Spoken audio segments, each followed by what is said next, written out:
High everyone, welcome to miles and মোমেন্টসের নতুন একটা ব্লগ। আজকে আমাদের এপিসোড 4 টাবো টু কাজার।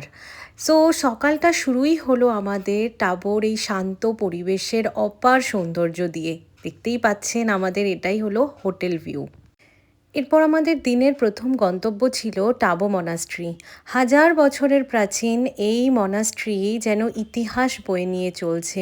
অপূর্ব সুন্দর ছিল এই মনাস্ট্রিটা। এরপর শুরু হলো আমাদের কাজার উদ্দেশ্যে যাত্রা। পাহাড়ি আঁকাবাঁকা পথ, চারিদিকে রুক্ষ শুষ্ক অথচ কি প্রবল শীতল। সেই পাহাড়ি রাস্তা দিয়ে যেতে যেতে আমাদের হঠাৎ করে দেখা মিলল একটা খরস্রোতা নদীর। মানে পাহাড়ের উপরে এরকম খরস্রোতা নদী দেখে আমাদের তো ভীষণ ভালো লেগে গেছিলো। এমন সুন্দর প্রাকৃতিক সৌন্দর্য দেখে নিজেকে কি আর ধরে রাখা যায়?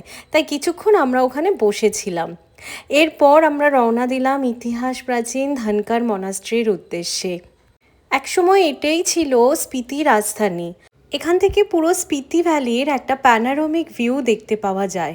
পৌঁছানোটা সত্যিই খুব কষ্টকর, আমাদেরও ভীষণ কষ্ট হচ্ছিল, নিঃশ্বাসে নিতে ভীষণভাবে কষ্ট পাচ্ছিলাম এবং জলতেষ্টাও পাচ্ছিল। খুব কষ্টকর যদিও, কিন্তু আসলে যে ভিউটা দেখতে পাওয়া যায় তা এক কথায় অকল্পনীয়। ইতিহাস, আধ্যাত্মিকতা এবং প্রাকৃতিক সৌন্দর্য সব কিছু যেন এখানে এলে মিলেমিশে একাকার হয়ে যায়। ওখান থেকে বেরিয়েই আমরা পৌঁছে গিয়েছিলাম কাজা মার্কেটে, এবং কাজা মার্কেটে কিছুক্ষণ ঘোরাঘুরি করার পরে মার্কেটটা খুব সুন্দর ছিল। অনেক রকমের উলেন আইটেমস পাওয়া যাচ্ছিল, ঘর সাজানোর সামগ্রী এবং বিভিন্ন রকমের ক্যাফে দেখতে পাওয়া যাচ্ছিল। তো আমরা ওখানে পিটি ক্যাফেতে বসেছিলাম এবং খাবার দাবার রাতের ডিনারটা ওখানেই করেছিলাম। অত্যন্ত সুন্দর খাবার। আমার তো দেখে মনে হচ্ছিল আমি কোনো সাউথ ক্যালকাটার ক্যাফেতেই বসে আছি। তো আজ এই পর্যন্তই, দেখা হচ্ছে পরের এপিসোডে।